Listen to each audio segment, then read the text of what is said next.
Quero abrir com você a palavra de Deus em Romanos 8. É a última vez nessa série, pelo menos. Hoje é o último dia da nossa série em Romanos 8. Mas eu quero garantir a você que vai ser maravilhoso, porque esse texto é maravilhoso, não tem como ser ruim, mesmo que eu atrapalhe muito. Eu tenho certeza que o texto bíblico que a gente vai compartilhar hoje, ele tem tanta riqueza e vai ser tão abençoador para o nosso coração. Romanos capítulo 8, nós vamos ler a partir do verso 35. Romanos 8, 35. Quem nos separará do amor de Cristo? Será a tribulação, ou a angústia, ou a perseguição, ou a fome, ou a nudez, ou o perigo, ou a espada? Como está escrito, por amor de ti, enfrentamos a morte todos os dias.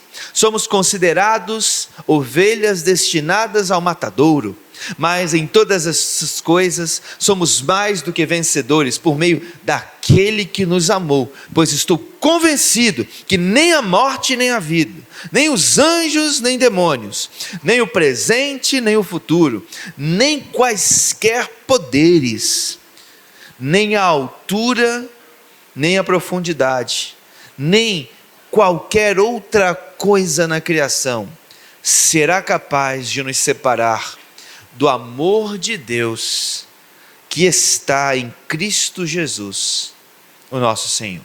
Vamos orar? Pai, nos dê a sua palavra mais uma vez, e que ela seja tão poderosa, entrando no nosso coração e na nossa mente.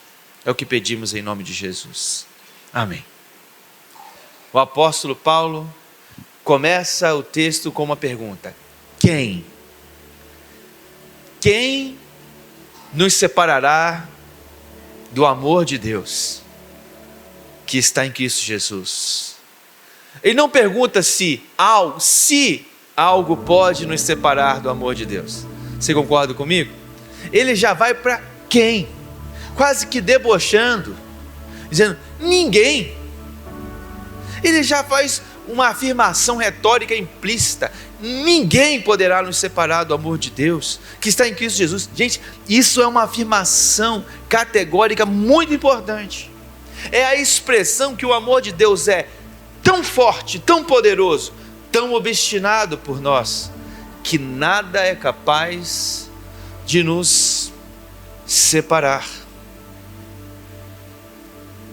Será que alguma coisa é capaz de nos separar do amor de Deus? Será?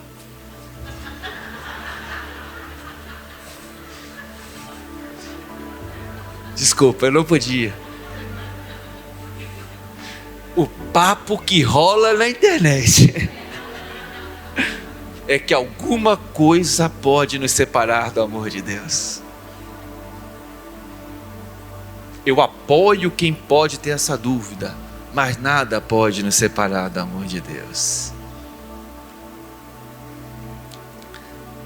O apóstolo Paulo, ele deixa claro que não existe um si, que ninguém é suficiente para romper esse vínculo. E ele traz uma lista vasta de sofrimentos reais que a gente encara na vida. O primeiro item da lista dos sofrimentos reais que a gente encara é a tribulação. Ele fala, nem a tribulação. E o que é tribulação? Tribulação pode ser denominada como todas as pressões externas que a gente sofre. A bomba da água queimou, o telhado está gotejando, meu patrão está me azucrinando, tive um problema para entregar para o meu cliente o produto que eu prometi. Pode ser também alguma confusão que você se meteu. É toda a tempestade que vem sobre nós de forma externa. Perdi um filho, perdi um pai, perdi um amigo, fui traído. O apóstolo Paulo resume todas as situações que nos advêm na vida como tribulação. Jó que o diga, não é verdade?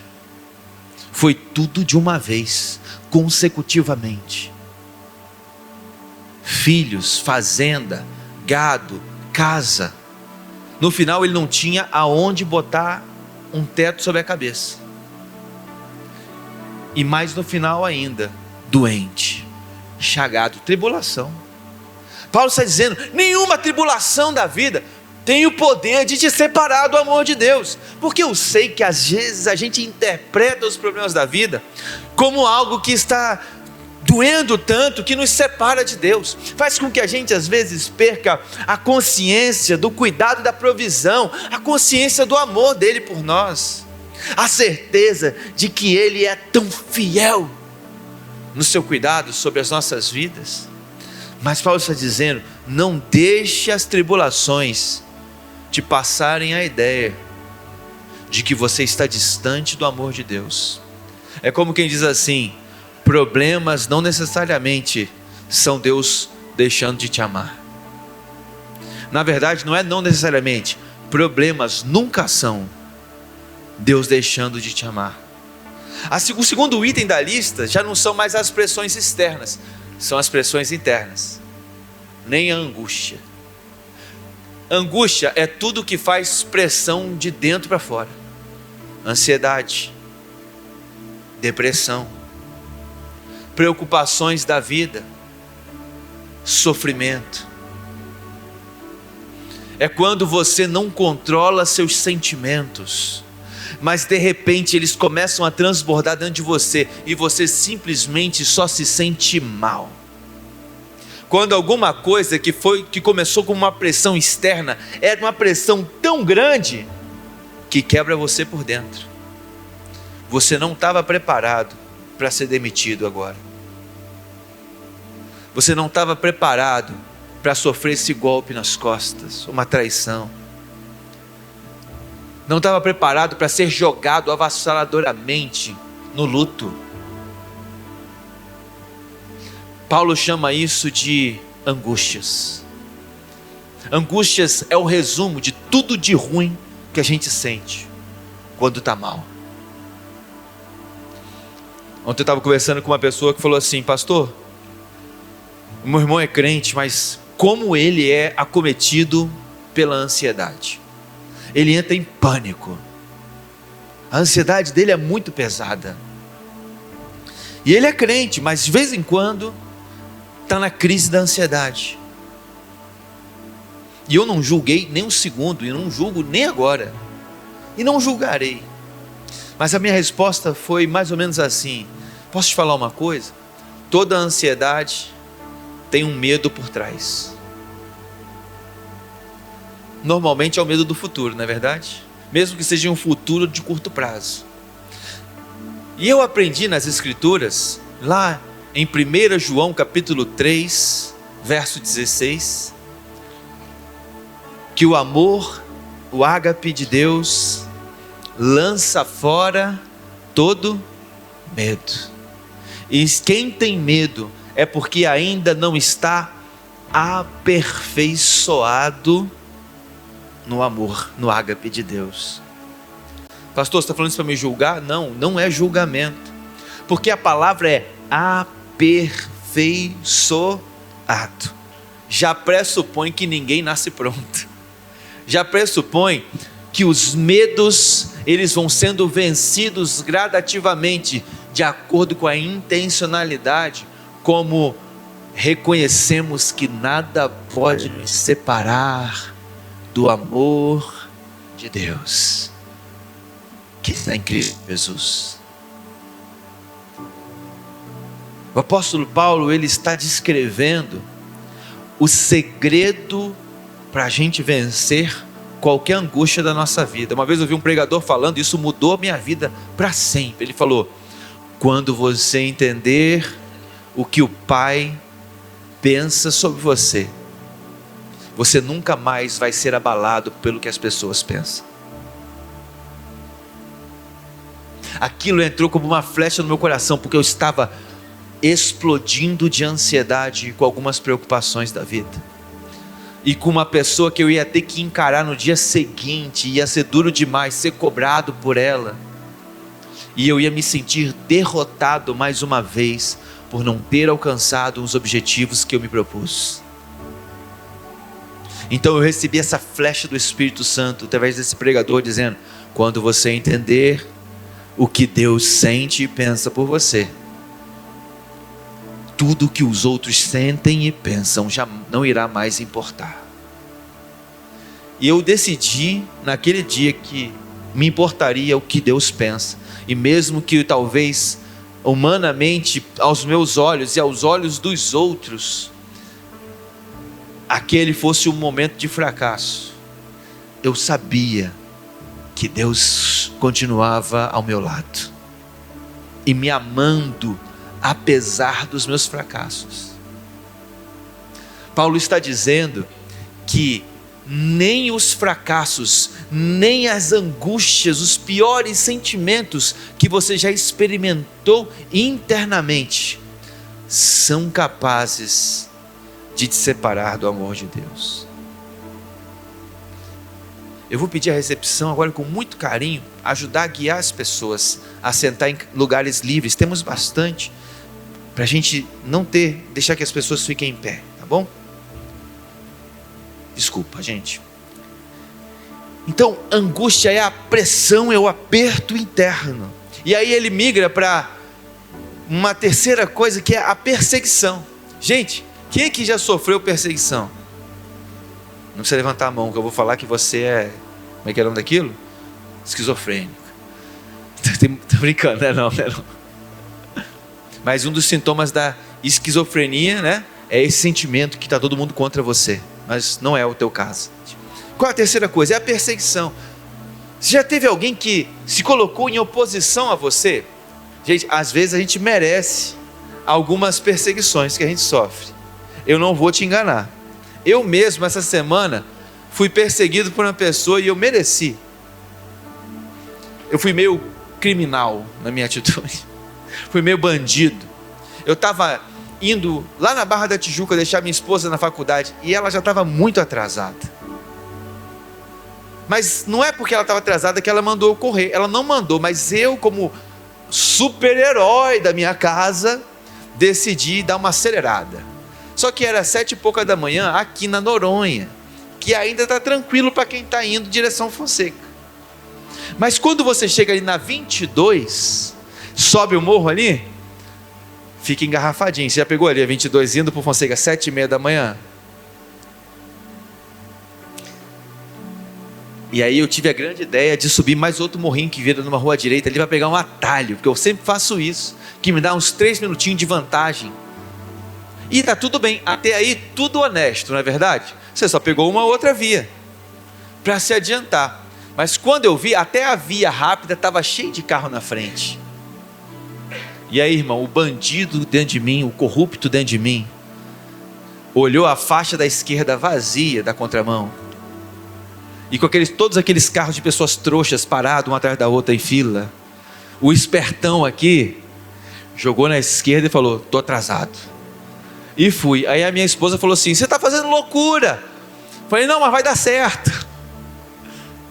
Não pensei se estava certo, se estava errado. Eu pensei que eu estava atrasado. Não justifica. Estou me responsabilizando com mau testemunho de um pastor. Mas você acredita que quase chegando na esquina para sair da contramão, um carro vindo na direção oposta viu que eu estava metendo um despertão, ele acelerou e me fechou? Só que ele deu uma acelerada de embicar com o meu carro assim, quase que me ameaçando de morte. Aí ele me fez voltar, dar rezinha, aí joguei em cima da calçada, passei, falei: pode passar, Senhor, pode ir. E eu não podia nem brigar, porque eu estava todo errado. E eu não ia ser mais errado ainda brigando com os outros, não é verdade? Mas aquele cara, ele ficou com tanta raiva de mim, porque ele achou injusto eu querer furar a fila para chegar mais cedo, enquanto tem um monte de pessoas lá na fila esperando pacientemente, e eu os fazendo de trouxa, que ele decidiu me fechar. Ou seja, foi uma perseguição que eu provoquei. Tem gente que às vezes chega e fala assim: pastor, estou sendo muito perseguido no meu trabalho. eu sou a última jujuba do pacote, mas o meu patrão, endemoniado, está me perseguindo porque eu dou muito resultado. A minha vontade foi assim: irmão, posso dar um conselho? Pergunta para seus amigos de trabalho se você é essa jujuba toda. Às vezes tem patrão que encrenca, não vai com a tua cara, não é verdade? Mas às vezes a gente tem que pensar se realmente estão perseguindo a gente ou se realmente a gente está desempenhando mal. Aí eu não julgo. Nem essa pessoa genérica do exemplo que eu dei, eu julgo também. Mas eu acho que em boa parte dos casos é possível que você que não esteja indo bem, e a mudança tem que acontecer dentro da gente. Mas quem é que sabe que tem vezes que as pessoas nos perseguem e a gente não fez nada mesmo? Cara, tem vezes que as pessoas nos perseguem, a gente não fez nada mesmo. Ou o que a gente fez não justifica. Por exemplo, o apóstolo Paulo, quando foi perseguido, ele era perseguido simplesmente por ser um crente, por seguir Jesus. E ele vai dizer: a gente tem que saber que nem quando as pessoas se opõem a nós, nos odeiam, desejam o nosso mal, querem nos destruir, nem isso pode gerar na gente um sentimento de estar afastado do amor de Deus, que está em Cristo. E ele avança falando de fome, nem a fome. E a fome aqui simboliza qualquer necessidade extrema que a gente passa. A fome aqui é literalmente quando você começa a ficar doente por não ter o que comer. É literalmente você está num lugar de miséria, jogado a uma expressão de necessidade. Quem é que sabe que quando a gente passa necessidade, o primeiro ímpeto de vontade do nosso coração é murmurar? Recentemente me colocaram a uma situação de exposição de fome e privação de sono. Irmão, eu sei que eu sou pastor, mas eu fiquei com tanto ódio, eu fiquei com tanta raiva, e eu estava assim, tentando fazer, quando alguém me provoca, em vez de eu xingar e gritar, eu começo a ficar debochado, irônico. É como se, já que eu estou irritado, eu vou irritar alguém, não é verdade? Ou eu vou tentar levar com um certo bom humor, mas no fundo eu queria estar reclamando muito. Aí eu faço piadinha. Poxa, não funcionou a atitude de Nil, né? É minha forma de lidar, porque eu não me estresso, não brigo. Mas o sentimento é de murmuração. O sentimento é de reclamação.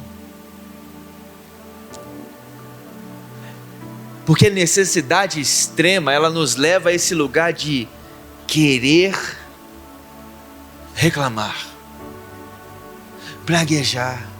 Mas Paulo aprendeu que quando ele descansava no amor de Deus, que está em Cristo Jesus, nem a necessidade extrema conseguiria afastá-lo. E ele avança dizendo, nem a nudez. Nudez aqui, gente, é vulnerabilidade. Porque alguém que está nu, está desprotegido, está exposto, está no seu auge da vergonha, está num lugar onde queria desaparecer, fazer de tudo menos estar ali. A nudez é quando nós nos sentimos completamente vulneráveis. Por exemplo, quando pode ser também uma vulnerabilidade por algo errado que fizemos. Quando alguém descobre nossas fraquezas, quando alguém descobre nossos pecados, quando alguém descobre nossa corrupção, nossos adultérios, nosso roubo. E eu gosto de falar nosso, porque senão a gente vai ficar escolhendo adúlteros, não é verdade? Vai ficar escolhendo bandidos que a gente tem na cabeça, vai dizer o cara lá de Brasília. Mas a verdade é que Paulo está nos direcionando para um lugar onde nós somos colocados num lugar de vulnerabilidade. Quando a nossa safadeza é exposta. Mas a vulnerabilidade nem sempre aparece a partir dos nossos pecados. Às vezes é só quando estamos passando por um contexto de perseguição também. O próprio Cristo, quando foi crucificado, lhe arrancaram a túnica. Era uma forma de colocá-lo em estado de seminudez, com sei lá o que se usava, que se chamava de cueca naquela época, mas foi assim que Jesus foi crucificado. Não deixaram Jesus naquele estado para ele ficar mais à vontade, é para que ele fosse mais plenamente humilhado. Os soldados disputaram sua túnica. Existiam duas vestimentas naquela época que cobriam um homem: a capa e a túnica. A capa era a parte da roupa que estava sempre linda e limpa. Era o que você colocava por cima como adereço. A túnica era a roupa do dia a dia, empoeirada, suja, aí você botava a capa para poder parecer bonito. Era a maquiagem da roupa. E o que os soldados disputaram e arrancaram de Jesus não foi a capa já tinha ido embora há muito tempo, foi a túnica. O colocaram em lugar de nudez, explorando a sua vulnerabilidade. Se o apóstolo Paulo está falando que nem a nudez pode nos afastar, você pode ter certeza que Paulo já passou por alguma coisa parecida, aonde se sentiu completamente exposto e vulnerável. Até porque Paulo enfrentou grandes prisões. Mas nem o seu momento de maior vulnerabilidade na vida, Paulo está dizendo, pode te afastar do amor de Deus que está em Cristo Jesus. Ele fala do perigo, que é viver sob ameaça constante, e conclui dizendo a espada, que é nem a morte. Nem a morte. Então entra o verso 36 nos chocando, dizendo: precisamos confiar no amor de Deus a partir da perspectiva que somos entregues à morte todos os dias, porque essa era a vida de Paulo. Sair de casa para pregar o evangelho sem saber se naquele dia seria preso e morto. Essa era a rotina dele. Imagina viver debaixo desse terror, sabendo que é certo que algum dia que tu sair de casa para pregar o evangelho, você vai ser preso e morto. Essa ainda é a realidade de muitos cristãos no mundo hoje.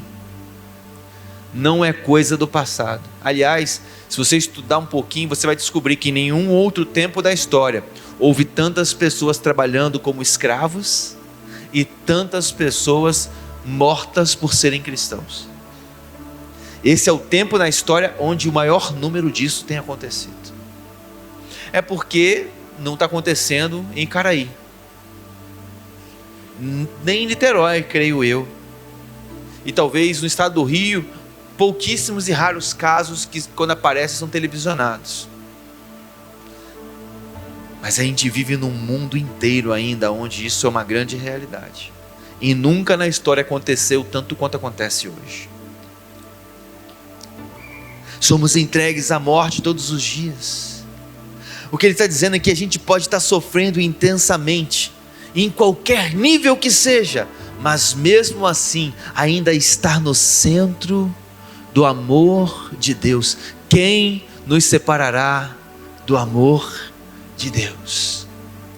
Então ele vai concluir no verso 37 dizendo: mas em todas essas coisas, vulnerabilidades, perigos, morte, sofrimento, tribulações, angústias, somos mais do que vencedores, por meio daquele que nos amou. O apóstolo Paulo está nos ensinando pelo Espírito Santo a construir no meio de uma derrota aparente, uma vitória real, mostrando que a verdadeira vitória do Cristo se dá quando ele mergulha profundamente na certeza de que Deus o ama.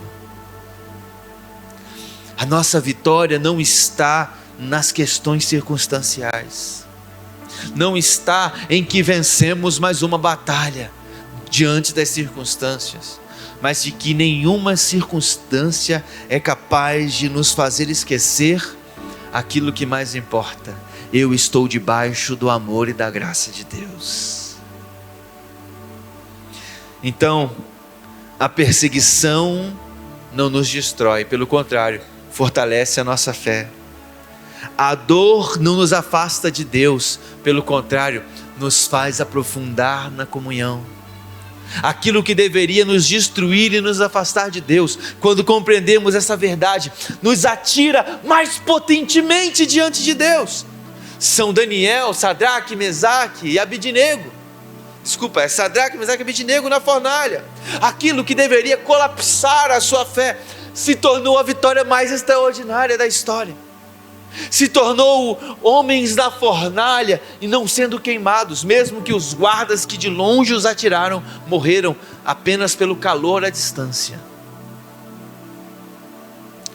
Deus está nos ensinando que a vitória não é a ausência de batalhas, mas é o triunfo em meio às guerras.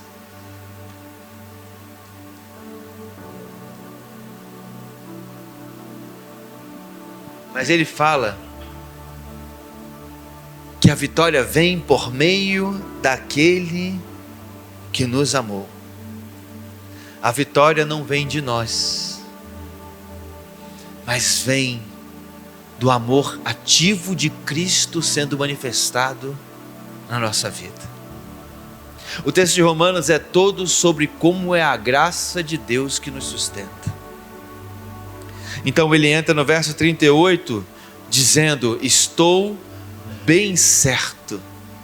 É lindo ele começar o texto dizendo que não é uma opinião, é uma certeza, é uma garantia. Eu estou certo que nada pode nos separar do amor de Deus. Então ele começa a fazer uma nova lista, a lista das coisas que poderiam separá-lo de Deus. E ele começa falando de duas dimensões existenciais: a morte e a vida. Nem a morte e nem a vida. Então ele sai das dimensões existenciais e vai para as dimensões espirituais. Nem morte nem vida, e nem anjos, e nem poderes, e nem principados, e nem potestades poderão me afastar do amor de Cristo. Nem hostes espirituais, nem as dimensões da vida existencial, nem as dimensões temporais. Ele fala, nem o presente e nem o futuro.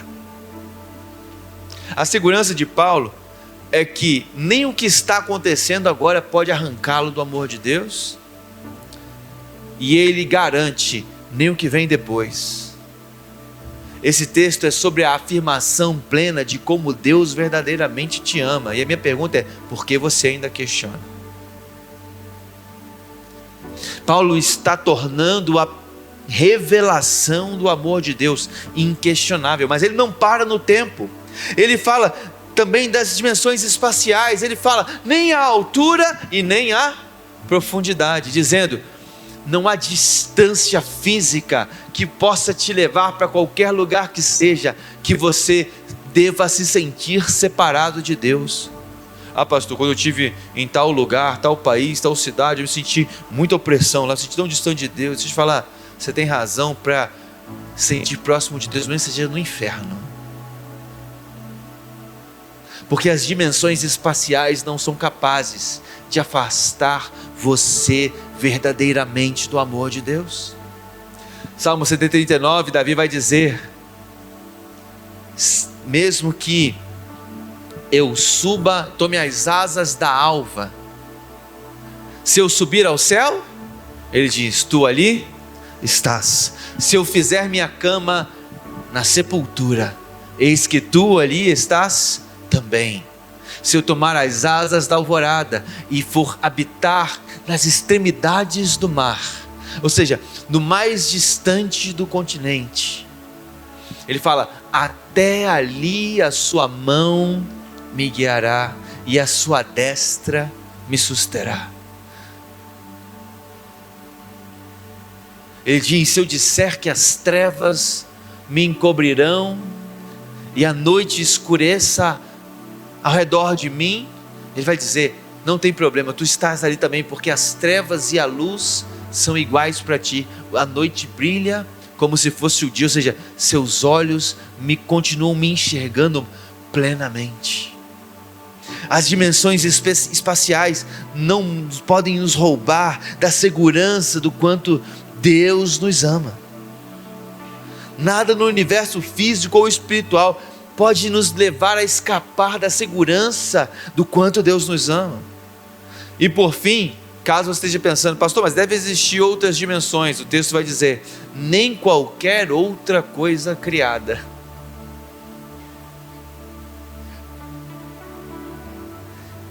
Se algo não foi mencionado, está incluído em nem qualquer outra coisa criada. É como quem diz, nada é nada mesmo. Então no verso 39 ele expressa o ponto final: nada poderá me separar do amor de Deus. Mas ele continua o verso dizendo que está em Cristo Jesus. É como se ele estivesse dizendo, o amor de Deus tem um endereço, e o endereço desse amor é Jesus. Se você quer conhecer o amor de Deus, olhe para Jesus. O próprio Cristo disse em João 14, eu e o Pai somos um, quem vê a mim, vê o Pai. Jesus é a expressão física e viva do amor de Deus. Essa frase, nada poderá nos separar do amor de Deus que está em Cristo Jesus, é o selo final que fecha o capítulo 8 de Romanos. Esse movimento final é extraordinário, porque o capítulo 8 começa com a afirmação, nenhuma condenação há para quem? Os que estão no endereço certo, estão em Cristo. E o texto que começa com nenhuma condenação há, termina dizendo, nenhuma separação há. Romanos 8 começa dizendo, nenhuma condenação há, e termina dizendo, nada pode nos separar do amor de Deus que está em Cristo. Nada mesmo. Então experimentamos uma vida sem condenação diante de Deus e sem separação do amor de Deus. O que isso nos leva a concluir?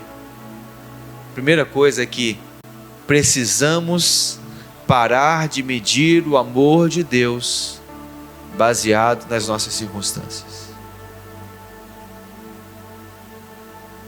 A segunda coisa é que precisamos reinterpretar as nossas lutas.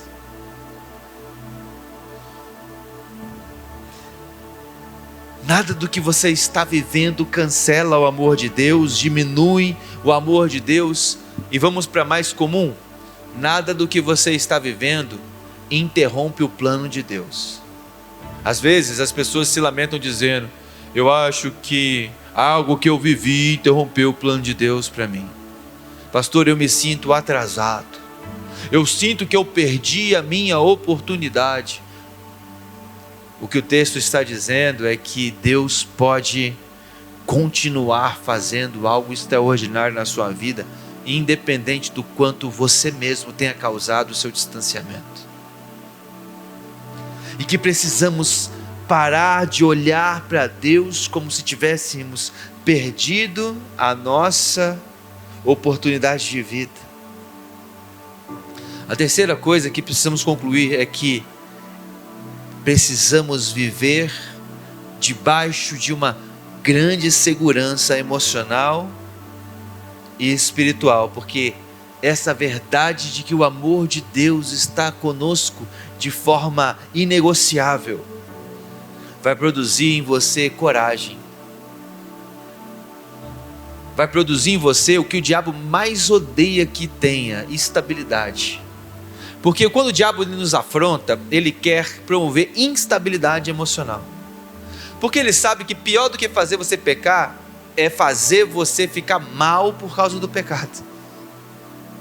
com dificuldade de reconexão na coisa que mais importa, seu relacionamento com o amor de Deus. Em terceiro lugar, essa verdade produz perseverança. Qual o seu maior medo hoje? Qual a sua maior insegurança que vem oprimindo o seu coração, que faz com que você às vezes questione o quão perto você está do amor de Deus? Foi uma perda? É um sentimento de rejeição?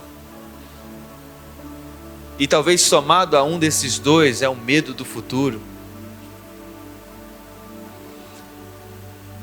Um sentimento de culpa, uma falha que você cometeu. Se pergunte agora, feche seus olhos e pergunte: Deus, isso pode me separar do seu amor?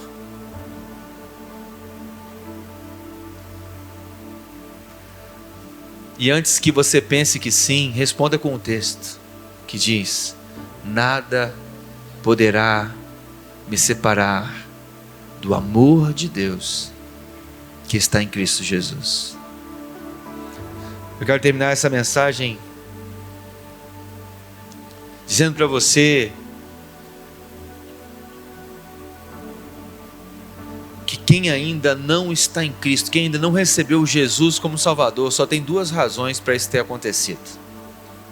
Ou essa pessoa nunca ouviu o Evangelho, ou ela nunca entendeu o Evangelho, porque é uma proposta irrecusável. Tem uma música da Laura Salgueres, um cântico espontâneo, que ela canta pensando nas pessoas que ainda não entregaram a vida a Jesus. E ela canta assim: ah, se eles soubessem quão lindo você é. Ah, se eles soubessem quão lindo você é. Porque quem consegue entender o coração de Deus e Pai de nosso Senhor Jesus Cristo, expresso nas Escrituras, sempre entenderá que o convite a entregar sua vida a Jesus é um convite irrecusável. Irrecusável. Mas nessa noite eu quero fazer esse convite para você. Um convite de se abrir para ser amado. Se abrir para entrar na jornada de cabeça, no mergulho, no conhecimento do amor de Cristo. Eu quero convidar você a fazer uma oração e dizer: Jesus, eu entrego a minha vida ao Senhor, para mergulhar no seu amor e conhecer quão profundo Ele é. Talvez você nunca fez uma oração convidando Jesus para ser Senhor e Salvador da sua vida. Mas hoje eu quero te convidar a baixar sua cabeça, feche seus olhos, aonde você estiver. Quero que você dedique toda a sua atenção ao amor de Deus agora, a presença dEle nesse lugar. E no fundo do seu coração, se hoje você quer entregar sua vida a Jesus, se você entende que essa é a única saída, o único caminho, de olhos fechados, repita essa oração comigo dizendo: Senhor Jesus, eu te entrego a minha vida, eu me rendo ao seu maravilhoso amor.